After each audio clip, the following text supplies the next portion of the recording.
Szanowni Państwo, ladies and gentlemen, witamy na konferencji podsumowującej spotkanie ministerialne bukareszteńskie dziewiątki w Łodzi. Podsumują ją ministrowie spraw zagranicznych Polski i Rumunii, a jako pierwszy zabierze głos minister Zbigniew Rau. Dzisiaj Łódź była świadkiem ważnego międzynarodowego wydarzenia.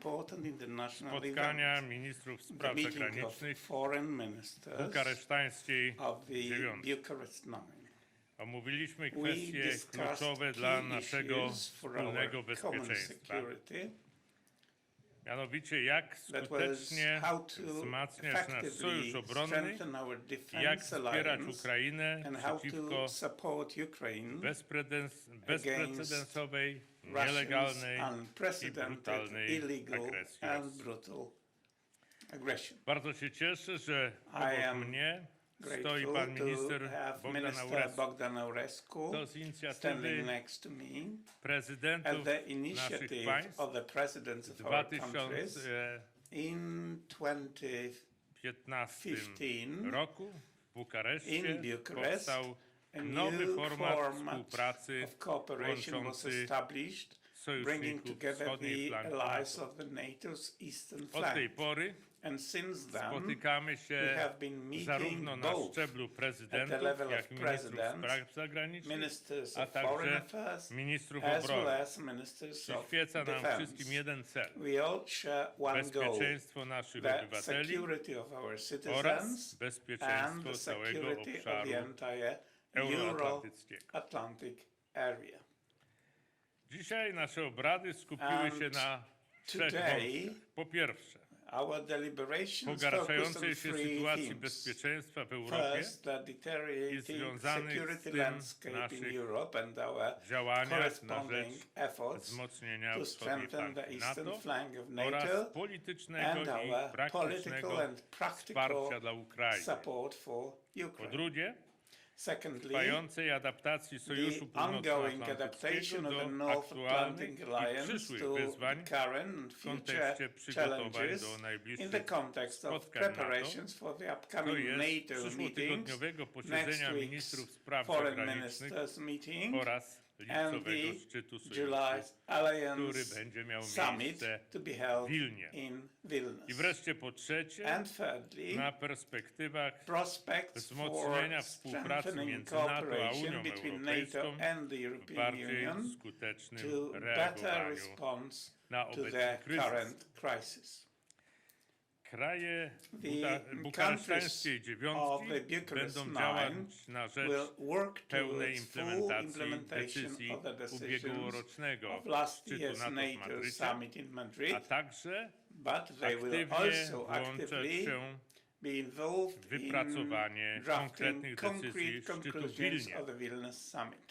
Kraje B9 chcą współdziałać na rzecz opracowania planów obrony terytorium NATO, uwzględniających zagrożenie ze strony Rosji i z terytorium Białorusi.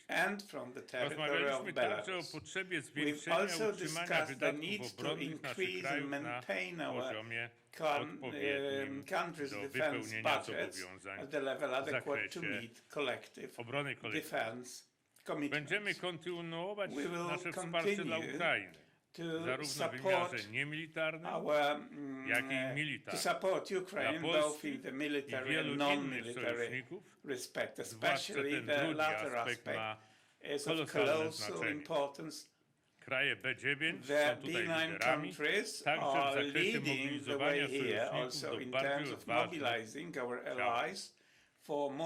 Jak to miało, Państwo pamiętacie, miejsce w kwestii przekazania samolotów MiG-29 czy czołgów. Chcemy utrzymania ścisłych więzi transatlantyckich. Dzięki unikalnemu potencjałowi obronnemu i stałemu zaangażowaniu politycznemu Stanów Zjednoczonych możliwe jest utrzymanie pokoju i bezpieczeństwa w Europie. Tym silniej wybrzmiały w naszych dyskusjach słowa prezydenta Stanów Zjednoczonych Joe Bidena, który w trakcie nadzwyczajnego szczytu B9 w Warszawie potwierdził silne przywiązanie swojego kraju do postanowień Traktatu Północnoatlantyckiego o kolektywnej obronie. Chcemy dalej wspierać politykę otwartych Liczymy, że wkrótce NATO będzie liczyć 32 członków wraz z Finlandią i Szwecją. Będziemy także kontynuować rozmowy na rzecz wzmocnienia politycznych i praktycznych więzi między Sojuszem a Ukrainą. W szerszym kontekście, wobec załamania się dotychczasowej architektury bezpieczeństwa europejskiego, będziemy prowadzić dalsze rozmowy na temat jej przyszłego kształtu, wychodząc z założenia, że ważnym elementem nowej architektury musi być zapewnienie bezpieczeństwa Ukrainie.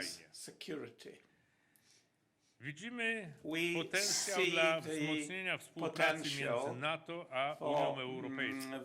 To pozwoli jeszcze skuteczniej przeciwstawić się agresywnej polityce Rosji. Istnieje szerokie pole dla tej współpracy, na przykład w odniesieniu do ochrony infrastruktury krytycznej, czy też odporności na działania hybrydowe naszych przeciwników. W naszych rozmowach wybrzmiał również zdecydowany protest wobec polityki Mińska i wsparcia Białorusi dla zbrodniczych działań Kremla. Zapowiedź rozmieszczenia taktycznej broni jądrowej na terytorium Białorusi jest kolejnym przykładem działania eskalującego kryzys wywołany przez Rosję. Nasze spotkanie potwierdziło gotowość państw bukaresztańskiej dziewiątki do wspólnego stawienia czoła konsekwencjom płynącym z rosyjskiej agresji na Ukrainę. Dlatego właśnie Polska przywiązuje tak duże znaczenie do tego formatu. W skomplikowanej sytuacji bezpieczeństwa w Europie silny, jednomyślny głos wschodniej flanki powinien być wyraźny. Konsultacje B9 traktujemy jako wkład naszego regionu we wzmocnienie całego sojuszu i transatlantyckiego partnerstwa. Jeszcze raz dziękuję bardzo panu ministrowi Bogdanowi Aurescu i pozostałym panom ministrom za to bardzo owocne spotkanie. Dziękuję serdecznie. Good afternoon. First of all, let me convey my warm words of appreciation to my friend and colleague Zbigniew for co-hosting the Bucharest 9 meeting of today and yesterday, and for organizing this in a very, I would say, perfect shape. Thank you for your hospitality, and let me just say that indeed this format, which was created by the presidents of Romania, Mr. Klaus Iohannis, and President of Poland, Mr. Andrzej Duda, back in 2015, has proved its added value because it is a very important platform of coordination among the nine allies of the eastern flank, which is so important nowadays, taking into account the security situation in our neighborhood. At the same time, it is a platform for transatlantic consultation because it was very largely used last year and even before the war started in Ukraine to consult with the United States. And we are meeting just 1 month after our presidents attended the Bucharest 9 Extraordinary Summit in Warsaw, together with President Biden and with the NATO Secretary General, which proves that indeed this initiative, this platform of consultation is extremely important for the transatlantic cooperation.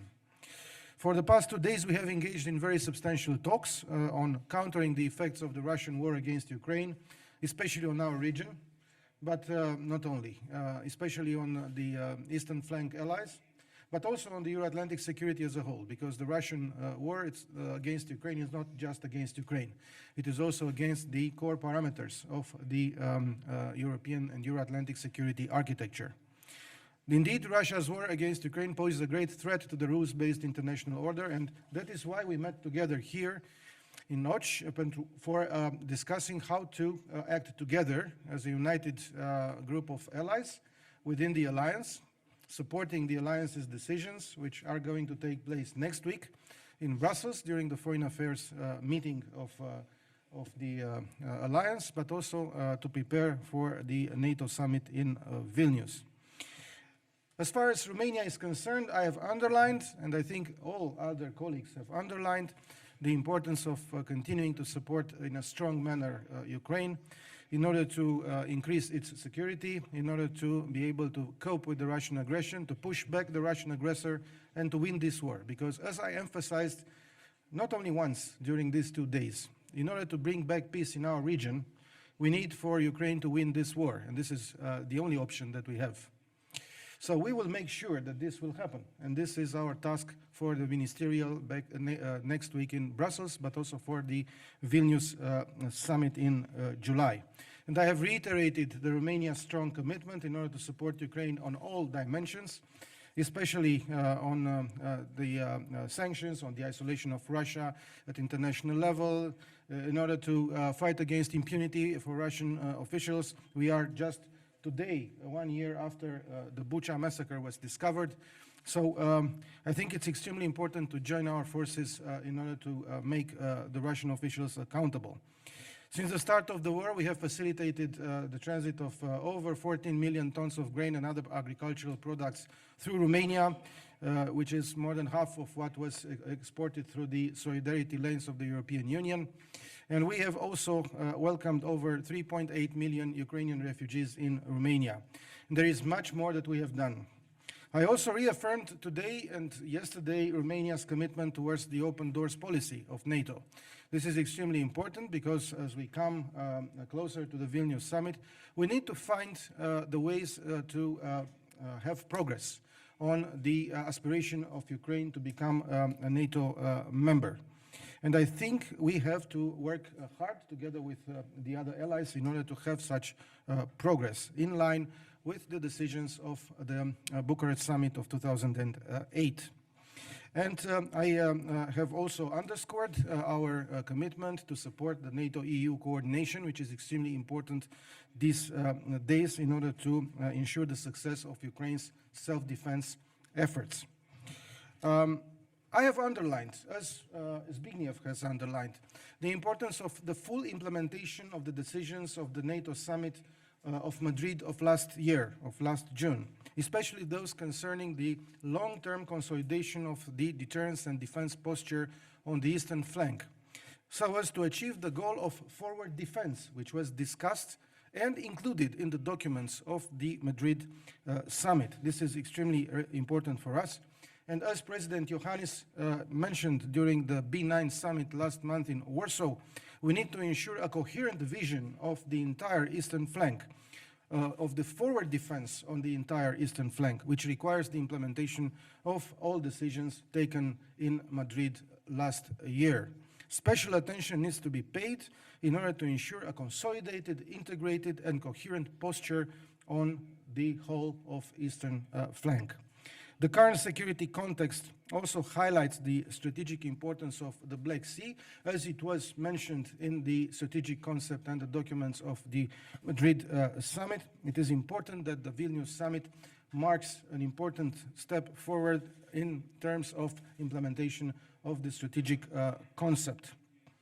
I have also emphasized the need of enhanced measures to ensure security in the region, and I use this opportunity to recall that the transatlantic relation is the cornerstone of the Euro-Atlantic security. So, both of us have underscored how important it is to have the US presence on the ground, not only with troops, but also with prepositioned equipment, because this is crucial, and I think we need to work to grow the US presence in our region on the eastern flank in terms of troops and equipment.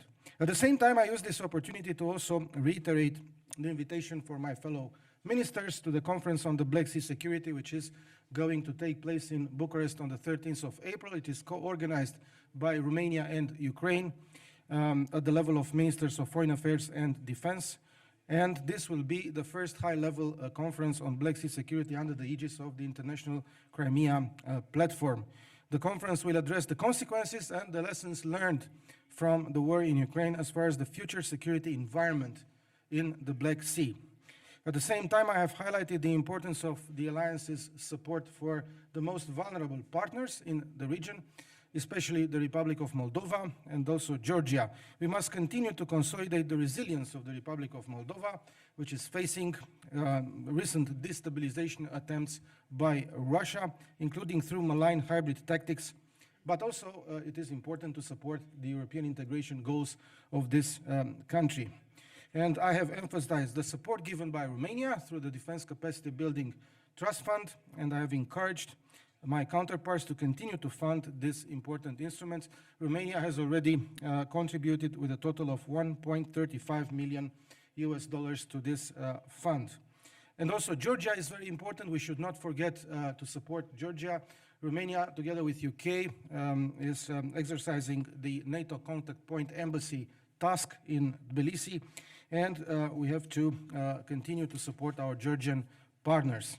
We have also discussed today about the NATO-EU cooperation and coordination in the spirit of the recent NATO-EU joint statement adopted in January. We agreed that the Euro-Atlantic security would benefit from stronger and consolidated cooperation between these two organizations because we have instruments and toolboxes of both organizations which are important for supporting our partners. For instance, the European Peace Facility, which is very relevant. And I have also welcomed the finalization of the ratification of the Finland's protocol of accession to NATO. This is a historical moment and an important step forward in consolidating the alliance, which will become stronger, but it is also very important to have, as soon as possible, the same result as far as Sweden is concerned. So this Bucharest 9 format, let me conclude by saying this once again, has reconfirmed its relevance since the beginning of its existence in 2015. It has facilitated our coordination, it has facilitated the transatlantic link, and it has facilitated and consolidated our unity, but to the benefit of the alliance as a whole. So thank you once again, dear Zbigniew, for your efforts and the efforts of your team to organize in perfect conditions this event here in your native town, which is a beautiful place to be. I'm glad that I'm here once again after the OSCE Ministerial, which you have also organized in perfect conditions. And last but not least, please take a look at the chairperson's summary that we have together, Zbigniew and I, drafted, which is encapsulating the essence of the discussions of yesterday and today. I think it is a very important document which will give some ideas of what we are going to do next week during the ministerial in Brussels, but also in the run-up of the Vilnius summit. Thank you so much. Thank you, ministers. Dokument zostanie odpowiednio rozpropagowany już po zakończeniu konferencji, a teraz konferencja prasowa na tematy związane z działalnością szczytu. Proszę o zgłaszanie się. Pan z tyłu będzie podawał mikrofon. Tutaj pan był pierwszy. Panie Karolu, proszę podać. Dzień dobry, Mikołaj Zagowa, TVN24. Mam pytanie do ministra Rau. Dlaczego Polska dodaje Rosjanom wagony towarowe, które wcześniej były zakonfiskowane po agresji na Ukrainę i po nałożeniu sankcji? Panie redaktorze, Polska nie podejmuje żadnych działań, które by były niezgodne z naszym interesem, interesem wspólnoty transatlantyckiej, ani naszych partnerów z Ukrainy. Proszę skorygować pańskie dane. Dziękuję. Następny pan. Teraz tutaj pani przed panem redaktorem. Proszę o dostarczenie mikrofonu. Te dane są na podstawie dokumentu Well, the data are based on the Ministerstwo Spraw Zagranicznych nie nadzoruje PKP SA. All right, the foreign minister does not supervise Ja mam Polish prośbę o railways, komentarz. Polish Też w świetle state oczywiście obrad television. B9, które odbyły I'm się w Łodzi. asking Jak about panowie your oceniają fakt, comment, że how Rosja both przejmuje of you przewodnictwo w gentlemen, Radzie Bezpieczeństwa ONZ od 1 kwietnia? that, Szef the MSZ fact Ukrainy that, mówi tutaj wprost o kiepskim żarcie. Dziękuję. about the chairmanship of the UN Wait for another committee. question, Minister, or? Ale jeśli mogę też pana ministra Raua też prosić o I would komentarz. also Będę wdzięczna. like Minister Rau Rzeczywiście jest to to comment that. bardzo you niefortunny were zbieg okoliczności right, because this was wynikający a z procedur misfortunate wewnętrznych Rady decision which Bezpieczeństwa. resulted My nie from spodziewamy the się niczego Security Council konstruktywnego po tym procedures. We don't przewodnictwie. expect anything Z tego, constructive co from wiem, this jednym chairmanship, z so tematów presidency. As zaproponowanych far as I przez know, one of the topics proposed rosyjskie by przewodnictwo Russian będzie, presidency nie chcę uprzedzać will faktu, be, ale coś not to go bardzo typowego dla rosyjskiej in advance, but this will dezinformacji. be something typical Minister for Aurescu. Russian disinformation. I didn't get the translation right, but I suspect it is about the taken over by Russia of the presidency Yes, of that's the true. Security Council, right? Well, I fully agree with my friend Zbigniew and with the position already expressed by our colleague Dmytro Kuleba that nothing good can be expected from this presidency. And I hope that Russia will exercise restraint in exercising this presidency without affecting the efforts at the level of the United Nations and in general the level, the level of the international community as a whole to move forward with the resolution of the conflict in Ukraine. Thank you, Minister. Kto jeszcze? Telewizja Toja. Najpierw mikrofon. Przemysław Staciewa, telewizja. To ja chciałem panów zapytać o rozmowy I would like to z ask you, Węgrami. gentlemen, about Węgier, talks with one od początku Hungary wojny and their prezentują position, odmienną optykę na because wsparcie Ukrainy, szczególnie wsparcie present the militarne. Czy podczas different tych rozmów position, jakoś ta optyka especially uległa pewnej concerning zmianie? Czy udało się military wspólnie support. razem Have z you Węgrami managed takie to porozumienie solve o tym wsparciu the militarnym, a differences także akcesji concerning Szwecji i their Finlandii military uzyskać? Dziękuję. support and also on Rzeczywiście Sweden and w naszych obradach Finland. naturalną koleją rzeczy Yes, uczestniczyła of course, delegacja in our węgierska debate we had the prowadzona Hungarian przez delegation ministra run by Siatro Peter w sprawach Sieto and zasadniczych, a in więc w stosunku do basic issues that inwazji is Federacji concerning Rosyjskiej na Russian Ukrainę, ani invasion of pozycja Ukraine. węgierska nie uległa zmianie, Neither ani the tym bardziej Hungarian nasze point of view stanowisko changed, nor pozostałych our, członków the remaining members of bukaresztańskiej the Bucharest dziewiątki. Line Niemniej changed. jednak w wielu sprawach Nevertheless, in szczegółowych many dyskusja specific issues, miała the discussion konstruktywny seemed to be constructive. Yes, I agree with that. I think we have a common understanding of what are the threats towards the security of our region and of the Euro-Atlantic space. The challenges are the same.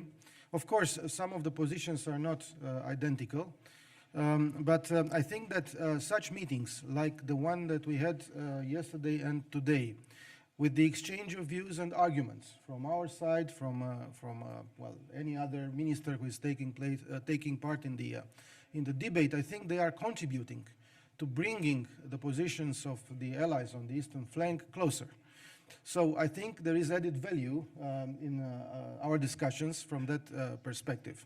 And at the end of the day, if we have seen the debates and the results of our debates at the level of the European Union, for instance, or the level of NATO, we manage to take decisions which are important and relevant in the context of the war of Russia against Ukraine, even if certain positions are different and some decisions are not being able to be taken. But if we speak about the whole picture, I would say that we managed to move forward.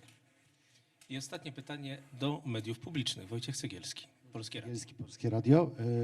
Pytanie do obu panów ministrów. Czy w toku tych dzisiejszych konsultacji, ale też poprzednich spotkań, nie tylko na szczeblu MSZ-u, krajom bukaresztańskiej dziewiątki udało się już wypracować taką Have you jedną managed najważniejszą to rzecz, albo develop, najważniejszy obszar, o który the major kraje or bukaresztańskiej most dziewiątki będą walczyły important na szczycie area NATO w Wilnie? To znaczy that chodzi mi o you would to, discuss jaka in propozycja, during the przysłanie Vilnius kolejnych summit, żołnierzy, czy magazyny z amunicją, I'm czy jeszcze asking coś about innego, the są z decisions punktu about the widzenia future krajów będzie więc actions, najważniejsze do like wywalczenia sending, właśnie w decyzjach, które mają zapaść w troops Wilnie. or Dziękuję. giving Panie more redaktorze, weapons, rzecz etc. sprowadza się do dwóch kwestii, które Well, bardzo this łączą wszystkich can be członków focused bukaresztańskiej on two dziewiątki.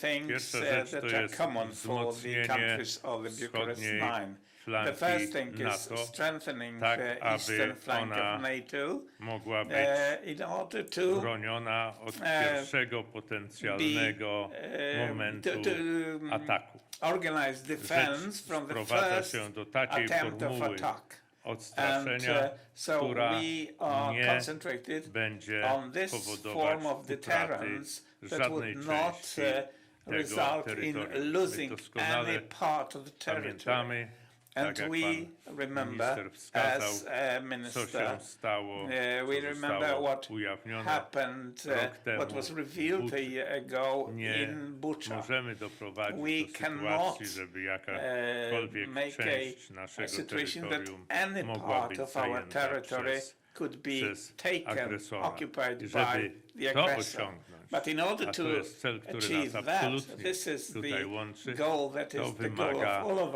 us. kompleksowego This requires wzmocnienia a complex wschodniej flanki, strengthening of także the przy udziale eastern tych flank, środków, o których pan also mówił. including Druga sprawa, the co do measures that której you mentioned before. nie mieliśmy wątpliwości, And another issue niezależnie that od we tych had różnych no perspektyw, doubts, które w dyskusji przyjmowaliśmy, as the different to, perspectives że we were adopting, Ukraina was the fact that Ukraine walczy is fighting o naszą for wolność. our freedom. Broni They are naszej defending suwerenności. our W związku z sovereignty. tym zasługuje Thus, they na deserve support wszechstronne, w tym in także numerous wojskowe, aspects, ale including zasługuje military także support, but na also perspektywę they deserve dołączenia do the wspólnoty perspective transatlantyckiej. of joining Jak to the osiągnąć? W transatlantic jakim czasie? alliance. How can we I do jakimi it? krokami? When can we do it? O tym With właśnie what steps? mówiliśmy This i to was była the topic of bardzo, our bardzo debate, and this was konstruktywna a very, dyskusja. very constructive discussion. Drodzy Państwo, na tym kończymy konferencję i All right, ladies kończymy and spotkanie. gentlemen, this is the end If I of may our just reply to your question. So we have organized our discussion on several layers. I would say that there are perhaps three main layers, as it was already mentioned by Minister Rau. One is how to enhance and consolidate the deterrence and defense posture on the eastern flank.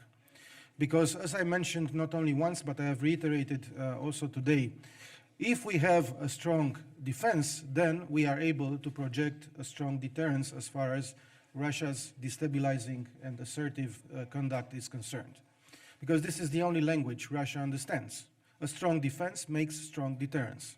So if we want to have a strong deterrence on the eastern flank, we need to move forward with the forward defense that we have discussed, and this means the implementation of the decisions taken by the Madrid summit, which means moving from the battalion-sized battle groups to brigade-sized battle groups, which means prepositioning of equipment, which means assigning very clearly reinforcement forces to each battle group from the countries on the eastern flank, which means also more air defense, more anti-missile capacities on our territories, which means also more surveillance, reconnaissance, and intelligence means.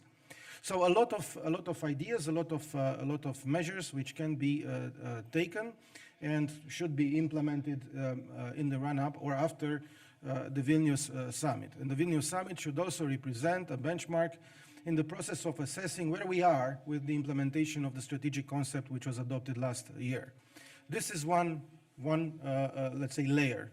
The other layer is how to move forward with the accession of Ukraine to NATO.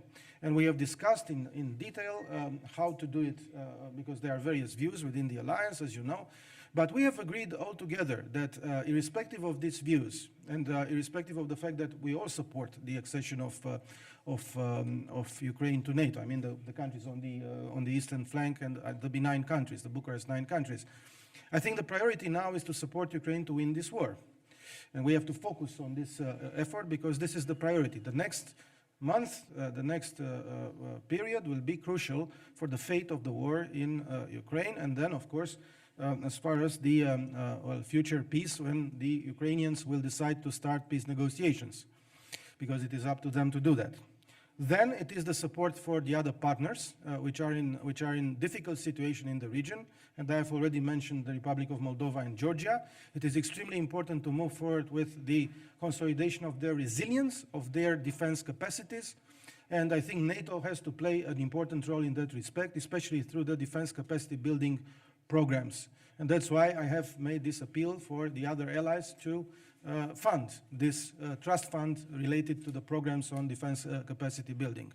And last but not least, we have discussed, so here we are, I think more than 3 layers, the relationship with Russia, the future relationship with Russia. And my position, which was also shared by other colleagues, was that it is the right time to start discussing about the strategy of the relationship between NATO and Russia, because I think we have a very clear picture of what Russia wants from the relationship with us. So we also have to be already very clear and to put it in clear parameters what we want from the future relationship with Russia. So these were the, let's say, main elements that we have discussed. It doesn't mean that on the agenda of the Vilnius summit there will not be more aspects. And I think also, very importantly, is the enlargement of the alliance, because we have now Finland very close, very closely to be a member. There are only some formalities to be achieved, and hopefully next week during the foreign ministerial we will welcome our colleague Pekka Haavisto from Finland as a full-fledged foreign minister of NATO at our table, but Sweden should also be there. So this is in a nutshell, let's say, the projection of our objectives for the Vilnius summit, and of course for the debates which will take place for the preparation of the Vilnius summit. Przepraszam ministra Aurescu za przyspieszenie zakończenia konferencji. Chciałem ją teraz zakończyć i jeszcze proszę panów fotografów. Earlier finishing the conference and few last pictures, please. Great.